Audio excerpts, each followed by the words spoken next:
On behalf of CrossCheck Media and Biz Talk Today TV, welcome everyone to Buy, Hold, Sell. I am your trader, Todd Schoenberger, and I am joined by my friend and co-host, Tobin Smith, out in Scottsdale, Arizona. And Toby, we have the right guy to talk about all kinds of things that are pressing right now. We could talk about the BLS revisions, the Fed, inflation, even why the Bears broke down in the fourth quarter.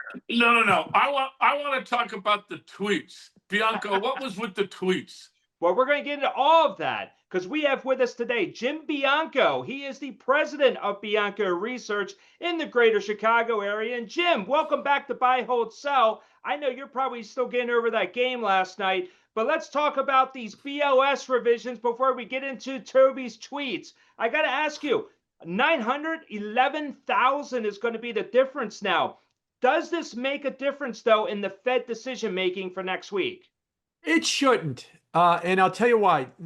The 911,000 is from April of 2024 through March of 2025.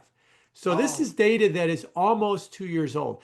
And by the way, this is a preliminary estimate. They won't change those April 24 to March 2025 monthly payroll reports until February when they put out the final estimate. Last year, they went 818,000 down in the preliminary estimate. And when they got to February, when they changed the numbers for 23 to 24, it was only 600,000. So it can change a lot. So this is data. This is basically saying to you that the job market was weaker before the election is what we're talking about. And that's why, in theory, it shouldn't really matter for the Fed. But there is an interesting argument that's going around because the BLS floated this in their explanation. They said, why is there a big revision down? What they do is they look at tax returns and unemployment insurance. And they said the number of jobs that companies told the surveyors at the BLS was higher than the number of people getting withholding or qualifying for unemployment insurance. Why is that? What is that, Jim? Undocumented workers. That's of what course. It is. And that is the argument that they're making, is that actually those jobs exist. They weren't paying taxes, is why that revision is coming to the number. And that's why that revision could go higher, be less so in the future, because we're going to find out that those jobs do exist. They just weren't paying taxes on those jobs, which gets into the whole immigration debate. And remember last week, Trump had that big raid on the Hyundai factory outside of Atlanta because they were employing a lot of undocumented workers as well. So it comes right back to one of the two big issues, right? Tariffs and immigration. They kind of permeate everything. But like I said, I think this is a revision for a lot of data from before the election, so it shouldn't really impact the Fed that much. Well, Jim, where do tariffs come in? Obviously now we're in this like tariff nowhere land, where first off, do you really think we have to pay back the $210 billion, or do we just write them a check from a bank account? So to answer that question, obviously the Supreme Court's going to rule on it. The estimates are probably by the end of the year. The idea is there's two schools of thought with this. One is that the Supreme Court will rule in favor of Trump. Okay, we'll see. But the other one is the problem is that Trump was using an emergency authority. Right. Because normally you got to have a tariff be passed by Congress, except if you have an emergency. And then they said, okay, well, what's the emergency? And they said, well, the trade deficit's the emergency. I thought it was fentanyl. Wait a minute. Well, no, this is for tariffs. For tariffs. The trade deficit. And wait a minute, 58 of the last 60 years, we've had a trade deficit, but now all of a sudden it's an emergency. Right. But even if they ruled that, no, you can't use the trade deficit as an emergency, then Trump could turn around and say there's other legal means. He could say, okay, then they all fall under this other bucket in this other rule, and everything just continues the way it does. But we'll have to see how this plays out. But I don't think that necessarily. I would bet that they're probably not going to rule against him and say you're going to have to pay back the $210 billion that you've collected so far. But if they do, Jim, what kind of an impact does that have on the economy? There's got to be a ripple effect on the GDP. Oh, it has an immediate impact on the economy, and it's big negative because basically what's going to happen is they're going to have to issue $210 billion worth of bonds to pay back the money, and they'll just drive interest rates, and I'll say this to my crypto guys, friends. They will issue $210 billion worth of bonds immediately to pay back the money. And then you'd say, my crypto friends say, who buys bonds? Why do anybody waste their time with bonds? That's a loser game. Okay, fine. But we need $210 billion worth of buyers. Well, you're never going to find them, is what they say. Oh, yes, we are. We're going to take rates up and up and up until we destroy everything else until you wind up buying my $210 billion worth of bonds. Wow. There's an old line in the bond market, Toby, right? There are no bad bonds. There's only bad prices. Only bad prices. So what I'm saying to my crypto friends, you just don't like the price of the bonds. I could keep lowering the price and raising the yield and destroy everything in its wake in order to get you to buy the bonds. That's why I said it's immediate and bad impact. Yeah, don't explain the bond market to the crypto guys because they get crazy. But I would say though that really the stable coins are sort of the out here because the stable coins have to buy so much bonds now to stay with their net asset value. Maybe the crypto guys help the bond market, Bianco. What do you say? Yes, that is in theory possible, but what they're banking on with the stable coin argument is everybody's going to buy stable coins. They're going to hold them on crypto. They're going to use them like you use dollars now. You're going to be buying stuff with them. You're going to be trading with them. I understand that. But where's that money coming from to buy those stable coins? It's coming out of a traditional bank account and going into what was the traditional bank account backed by? A treasury. When you move it into a stable coin, it's going to be backed by a treasury. The net impact is going to be very small on additional buying. Now, where it can be a big deal is if those stablecoin buyers come from foreign countries, right? Third world countries, Latin America, Africa, Middle East, Southern Asia, that they need, oh, wow, I could go on my phone and I can buy an equivalent of $1 and move my Chinese yuan into it or, move my renminbi into it or whatever. Yeah, that could be the case. But here's the problem. I just said Africa and Latin America and Southern Asia, there's no money there. I don't mean to be crass about it, but there's not a lot of money in those areas that's going to really move the needle a big way. So in theory, it can be, but I think what you're going to see is $1 trillion come out of the bank accounts, $1 trillion go into stable coins, and the net purchase of treasuries is zero. It's zero. The same. It hasn't changed anything. Yeah, zero-sum game. Hey, it's a really interesting point. I mean, just switch a little macro here, though. Are you seeing a recession scenario? Any plausible recession scenario here?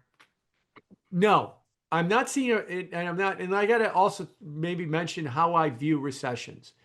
I think the natural state of a capitalist economy, and I know we like to make fun of it, but it's still a capitalist economy, is to grow. Now, not in this show, Bianco. We do not make fun of capitalism. Right. Jeez. It's to grow. It could grow slow. It could grow fast. You could have some sectors in recession, others not. What is a recession? It's an exogenous shock that gets everybody to say, it gets everybody to use that technical term, holy shit, I'm going to stop buying stuff because something bad happened. You told me to go home because everybody's going to die from COVID. My house price is crashing. Somebody attacked somebody and the price of crude oil doubled. That's the holy shit moment.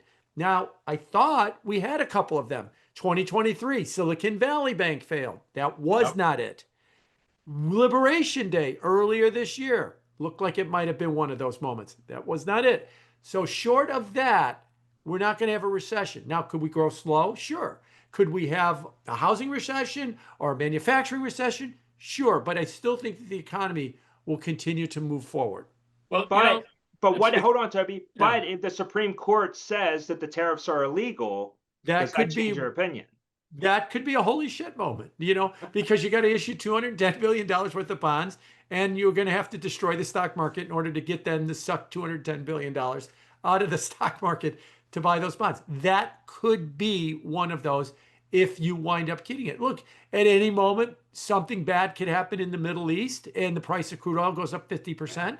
That could be, that's not happening now, but you don't know when or if that will happen. So it's, something along those kind of lines. Maybe we have another pandemic or something like that, but it's some kind of an event like that that gets people to say, I have to change my behavior. Now, it's not tariffs because they've been around now for many, many months.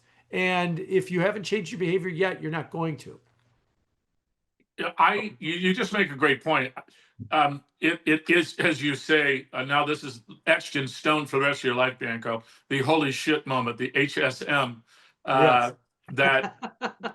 that teeters, because we have this balanced economy. I mean, it sort of drives me nuts when people are saying, oh my gosh, people are going to stop buying products from China because they have tariffs. Well, products are only, 18 or 16% of our entire GDP? All of our GDP is healthcare and services and government, et cetera. So how does a 25 basis point increase change people's service consumption? It does not. Other question for you, though, is how about housing? Where do you see, if you see these cuts coming, do we maybe get a reprieve on mortgage rates? Yes and no. Yes, you get a reprieve on mortgage rates for a little while, and it's not going to last.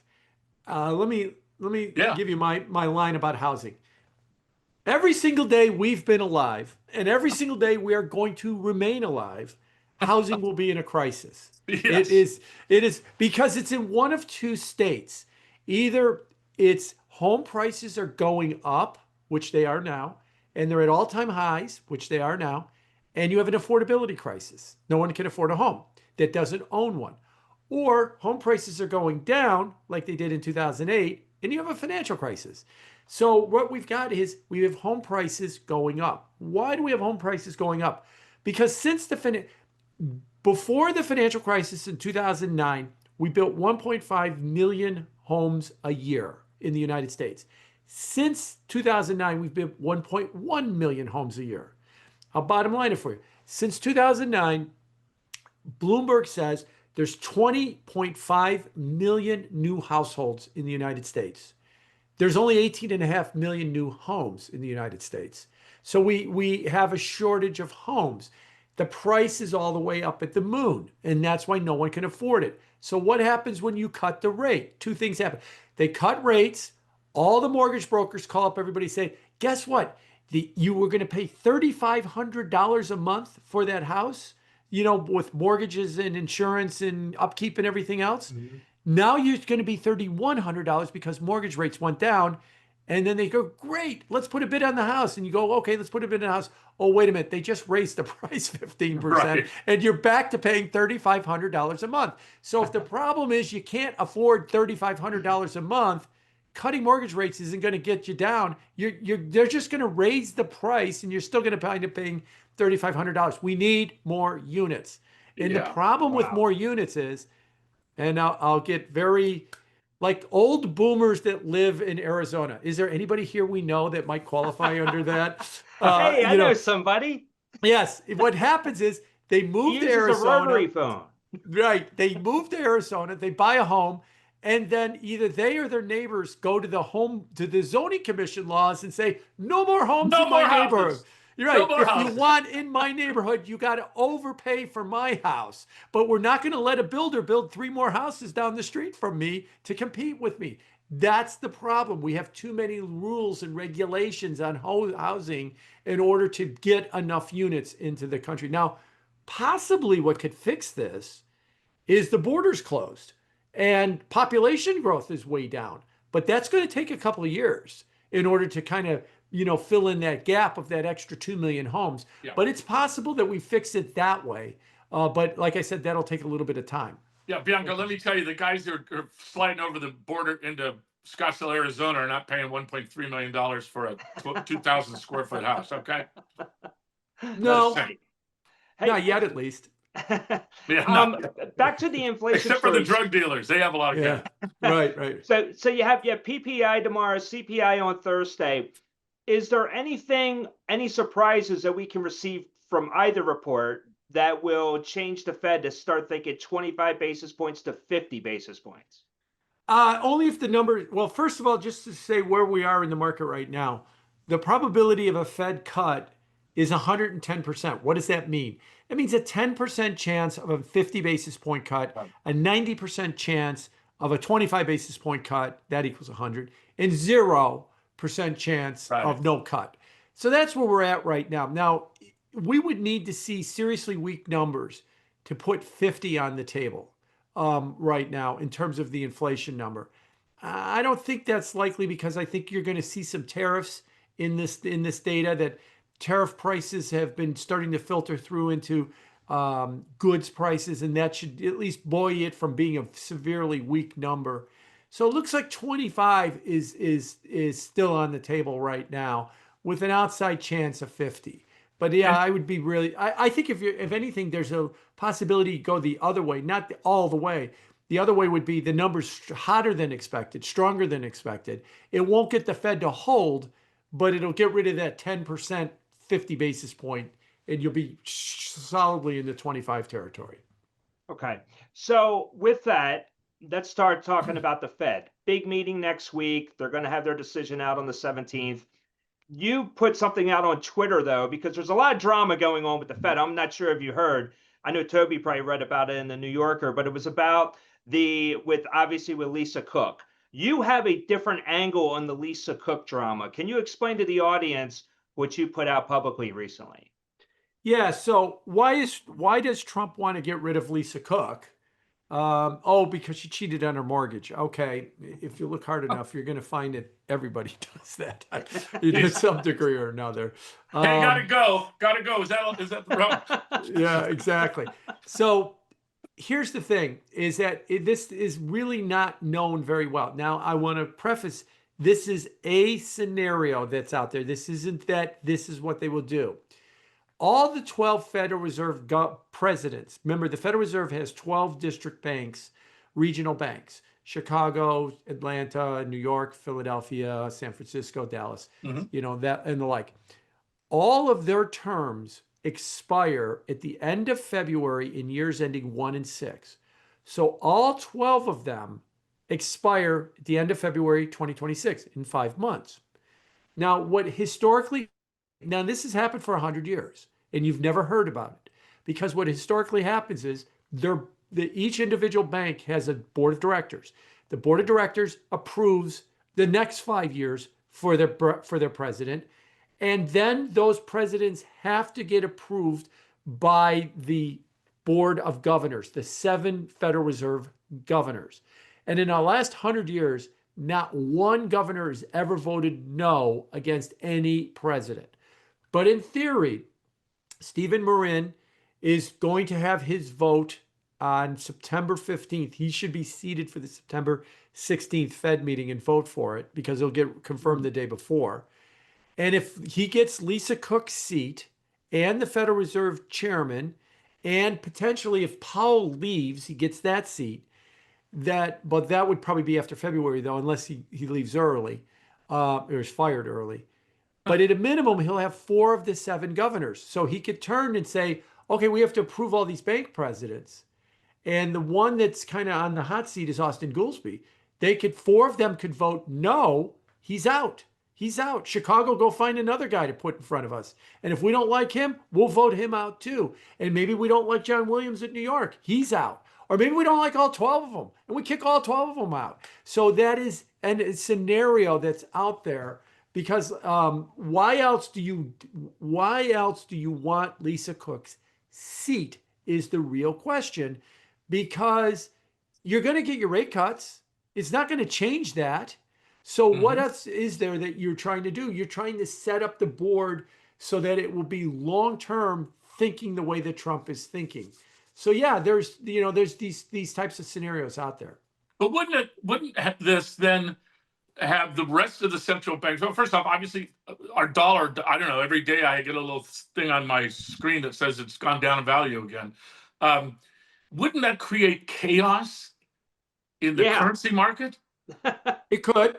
It definitely could. I mean, if it's a reserve currency for all these Yes. other central banks. I mean, I'm long as hell, gold miners, et cetera, because of exactly the scenario that I read you talk about a while ago, which you just described beautifully, which is what if there is just an armed takeover of the Federal Reserve by people who want to cut interest rates, 150, 200 basis points, and essentially take the US dollar and throw it in the toilet.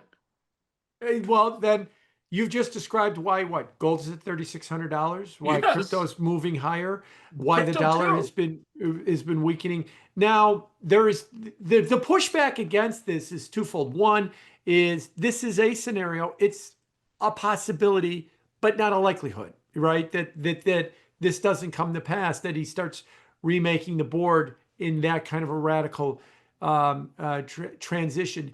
The other scenario is the yips scenario. Remember that he went out Liberation Day with the big board saying all the tariffs everybody's going to pay. The market, I'll use some more technical language for you. The market shit the bed in the week after that. And then he came out and used the golfing term that the market got yippy. And so he kind of backed off the tariffs. So Trump will attempt to do this. Maybe he fires Goolsbee. The market freaks out. And then he says, okay, you're getting yippy again. We'll stop doing this. So this is the taco trade, but it's for the Fed and bonds. Right.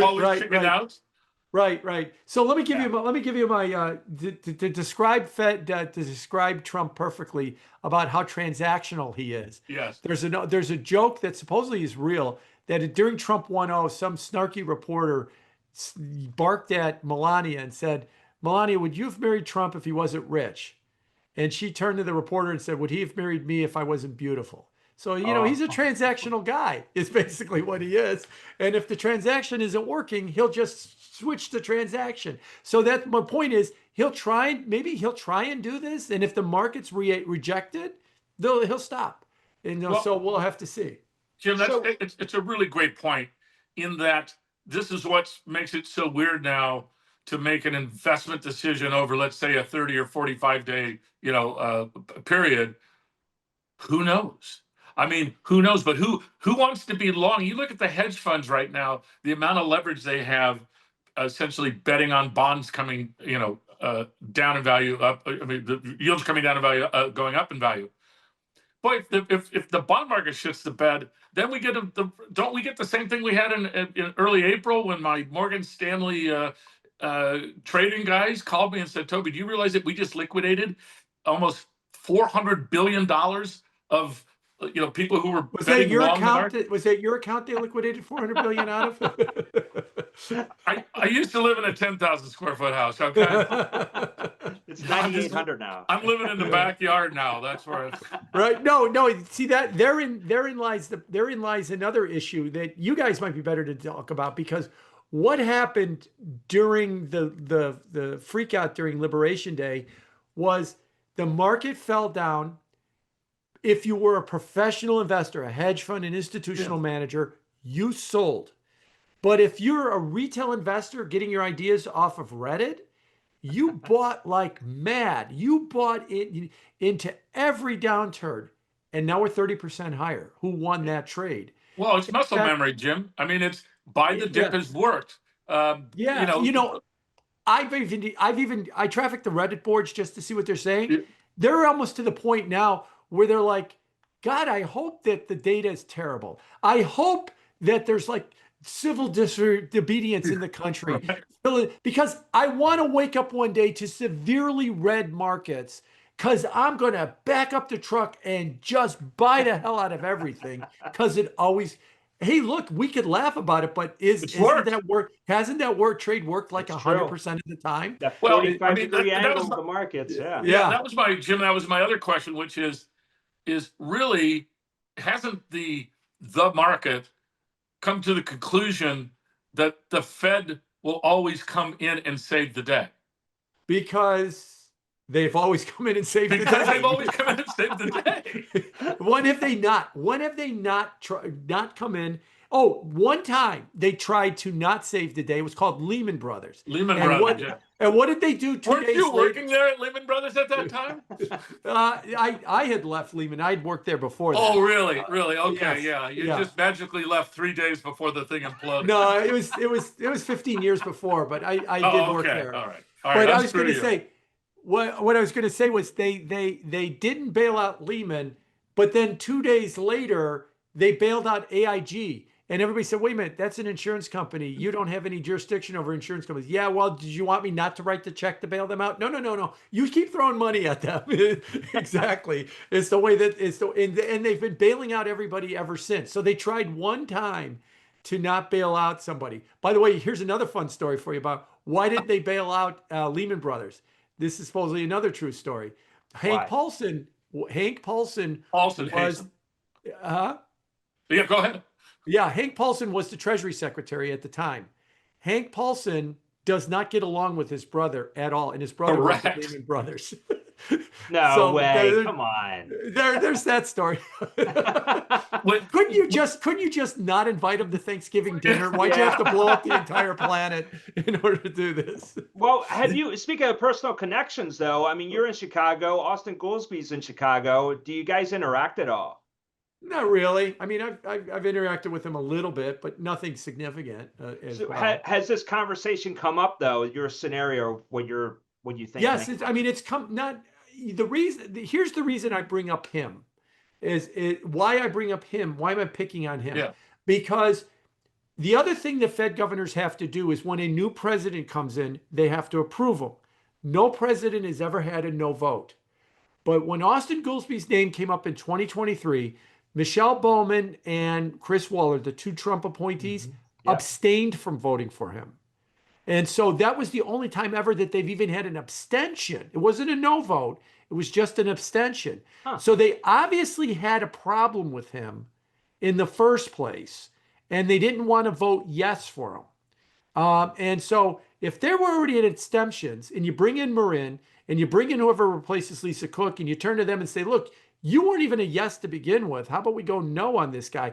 It's not that hard to get them over the finish line to no, as opposed to somebody else. That's why his name comes up the most as far as a potential guy that gets kicked out. But look, we still got to get Lisa Cook. We still got to wait for the court to rule on Lisa Cook, because she's been fired.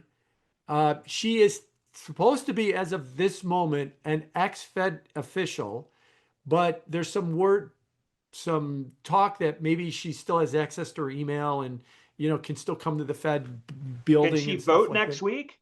No, she can't. She can't.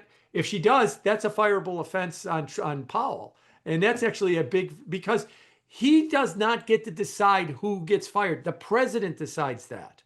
And he has no say in this matter. But if the court gives him an injunction and says, no, you can stay at the Fed while we sort this out, she could vote next week. But I don't think either way it's going to make a difference. Whatever the Fed's going to do next week when it comes to rates, they're going to do. If they're going to cut 25 or 50 or whatever they decide to do, whether she's there or not there isn't going to really change the equation. Well, Jim, you're the Fed whisperer here. So here's my question. If Trump essentially takes over the Fed and Trumpism and Trumponomics takes over the Fed, again, I go to the dollar value. Listen, our big tech companies are loving it, man. When you sell the technology to Europe and the euro's down and the UK currencies are down and the Japan currencies are down, you're getting the same paid in the dollar, and it's a cheaper price for them because of the devaluation. So the tech companies love it. I think that's an underrated reason why big tech is stayed so well, is because the dollar's down. But what if the dollar crashes? You and I remember that. Yeah, I mean, if the dollar crashes, that would change the equation. But will it? I mean, the closest we had to the dollar potentially crashing was right after Liberation Day. Remember, they called it the end of American exceptionalism. Right. But that only lasted a couple, about 3 weeks, and then the dollar kind of recoupled. In other words, what is the biggest driver of whether the dollar goes up or down? Interest rates.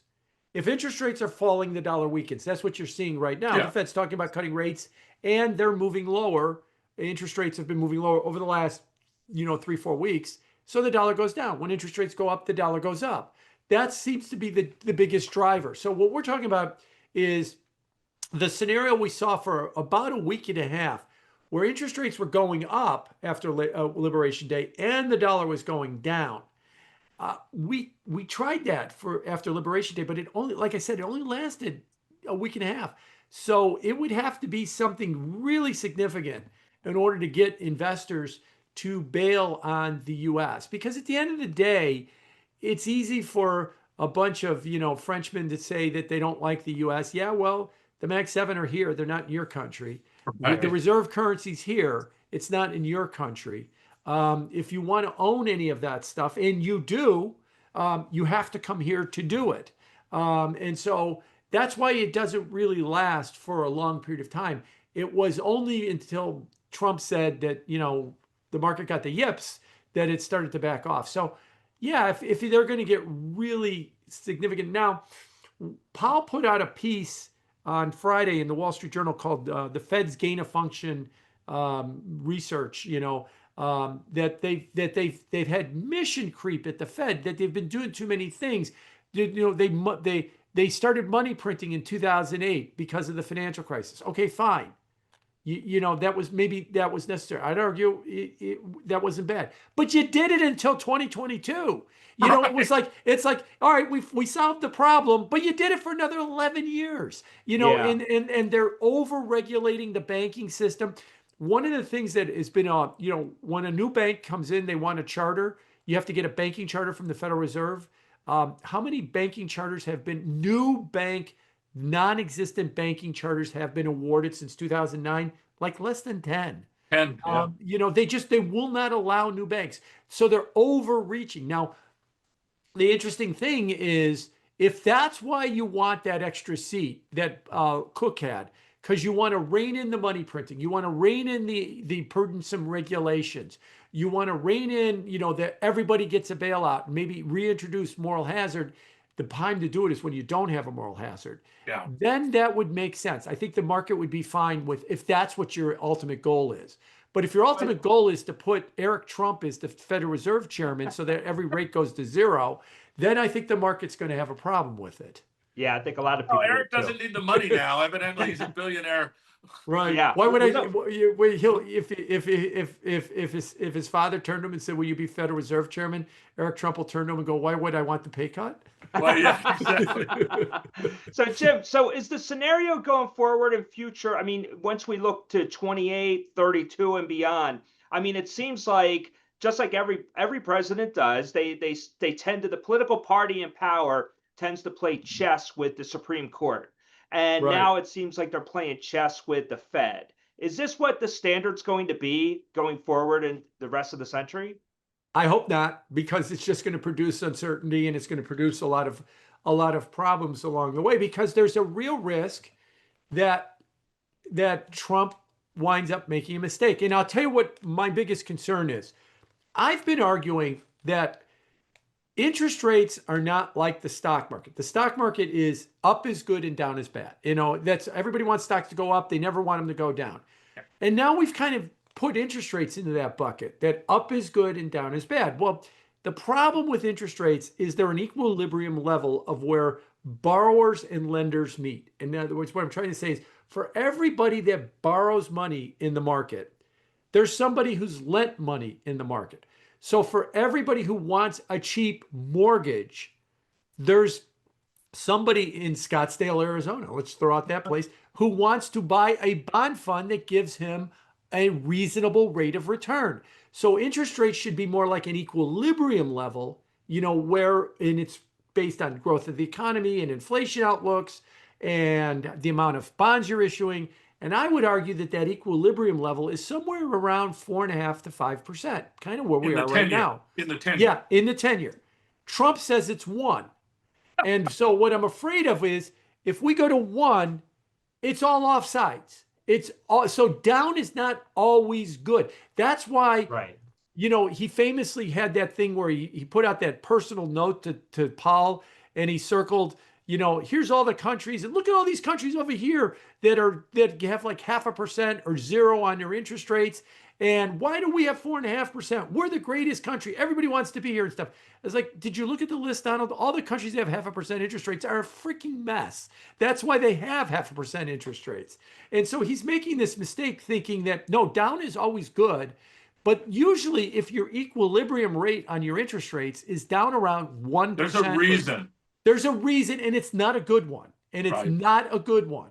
Yeah. So sometimes 5% interest rates might actually not be a bad thing. Remember, there's a lot of people that are getting interest income. There's a lot of people that are paying. So you want your rates at an equilibrium level. And it's not like the stock market, just go up, right? Just, number go up, like crypto's like that too. Number go up, just go up, and down, down, down is bad.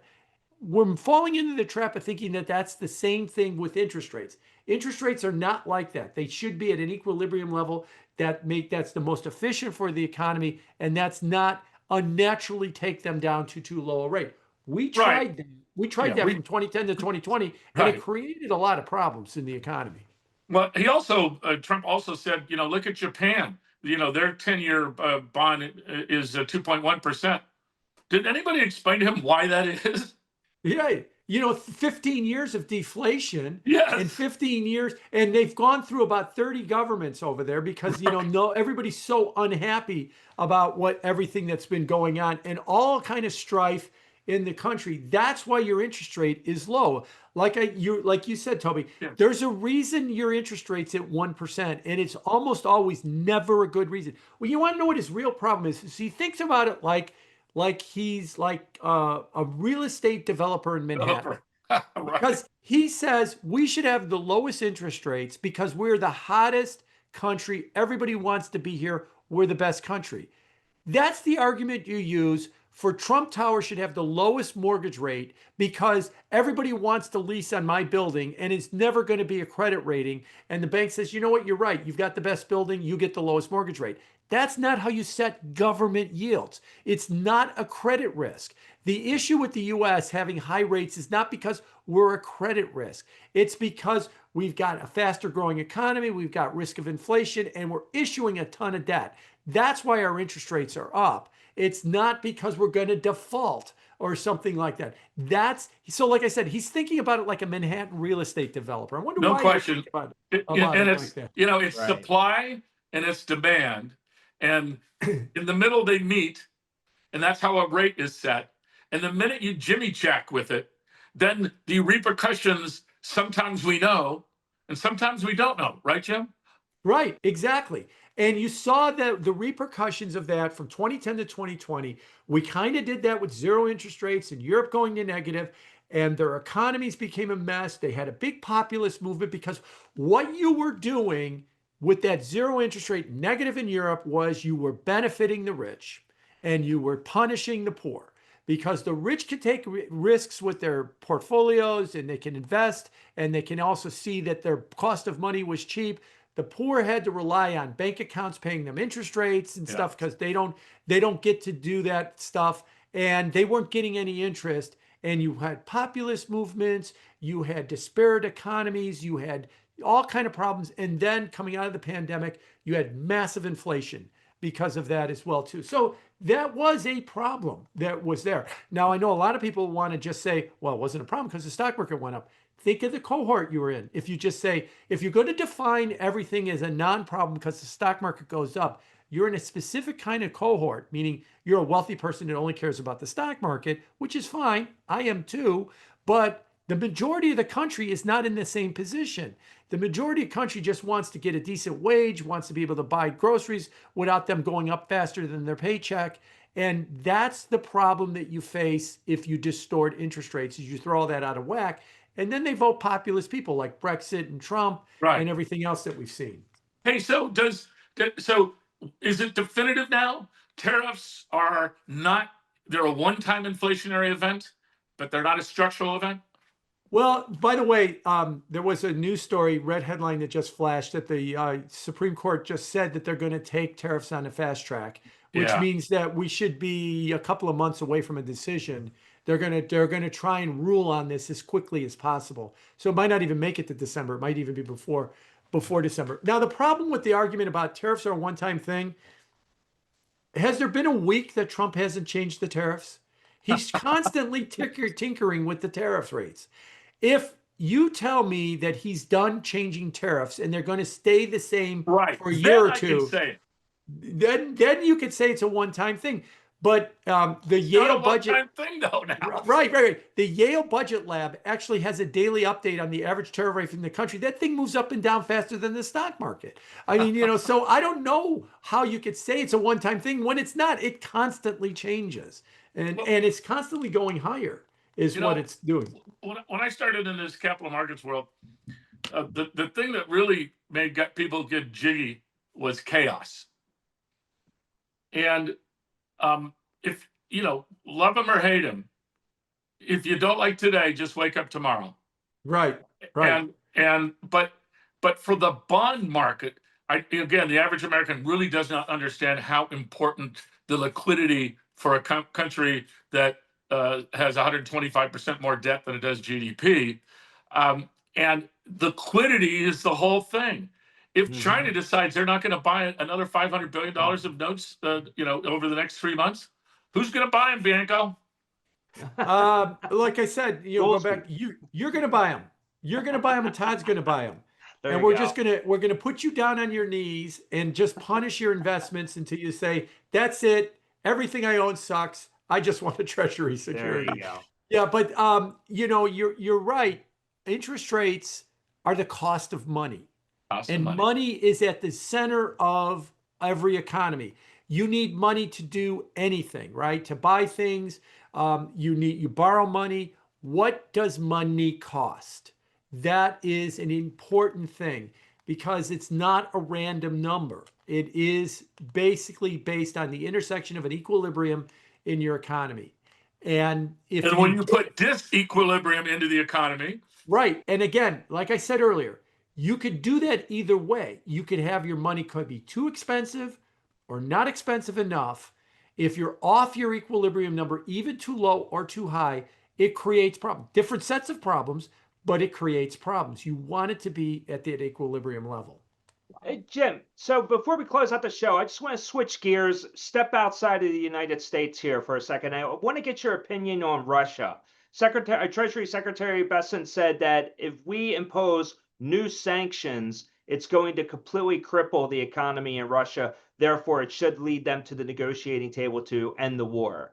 What's your thought on this? What are the sanctions? Can you speak on them? And Sure. What is their GDP in Russia, though? I mean, would a sanction even hurt them? All right, so I'll use another technical word: bullshit. Okay. There's only one sanction you can put. We've sanctioned Russia to death. To death. There's only one sanction that you could do that'll bring them to the table: oil. And what you're going to do is you're going to sanction oil, and you're going to tell every American, watch what happens at the pump. So you're trying to find a way to sanction a country, but not touch the oil price. And the answer is, as long as you let me continue to export oil and create hard dollars by exporting that oil and getting money, I don't care what you do ever after that. It's not going to bother me. So I don't know what they're going to do. They have stood on their head, going back to the Biden administration after they invaded Ukraine. They have stood on their head finding 16,000 different ways to sanction Russia, but not touch the price at the pump in the United States. And they can't find one. That's why I said bullshit. The only thing you can do is you could basically, the only thing you could do is you could basically sanction oil. The only other thing you could do is maybe deport every Russian citizen, all the oligarchs that live in Geneva, Switzerland, Fisher Island. Fisher Island, or live in Malibu. Deport every single one of them back to Moscow. And then if enough of them scream at Putin, well, if enough of them scream at Putin, they'll all fall out of windows, and that'll take care of the problem right there. Right. But I mean, I don't even think that would work. So what I'm basically trying to say is there's nothing short of oil. And that's why and like I said, if you want to sanction oil, then you got to explain to the American public why the price at the pump is going straight up. Right. And that's just not going to work. Interesting. They have leverage, and they know Right. they have leverage. Yeah. Right. And they know that in areas where people vote versus Russia, the people are going to vote with their feet and their dollars, and so they have us. Unless we can get maybe we could just do a email to every American over 18. Are you willing to pay $2 more per gallon? No, we're not. Yeah. Yeah, So just exactly. save us the trouble and just Yeah. Right. let's not kid ourselves. You're right about that. All right, Jim. Well, you said it all. You always do when you come to buy, hold, sell. We always Yeah, enjoy hearing your thoughts. Bianco. First off, he gets to throw an F bomb and a D bomb and a G bomb. You Well, can't do that on you know, CNBC. and I Well, just that's checked only Twitter. because I'm just still hot about my football game last Oh, night. Yes, I know you are. Yes, you are. And I just checked Twitter, and there's a hashtag holy shit moment is actually trending right now. It's unbelievable. All right. Well, hopefully we'll have one. There you go. Jim, thank you so much. We do appreciate it. We know you're busy, and we know you're going to really be busy next week with the Fed decision on the 17th. And coming up next on Buy, Hold, Sell, we have Barbara Durant. She's going to be joining the show. Definitely want to hear what she has to say as well with Toby and I. So on behalf of Jim Bianco and Tobin Smith, I am Todd Schoenberger. Thank you once again for joining us on Buy, Hold, Sell. We'll catch you next time. Take care. Bianco rules. Bianco rules.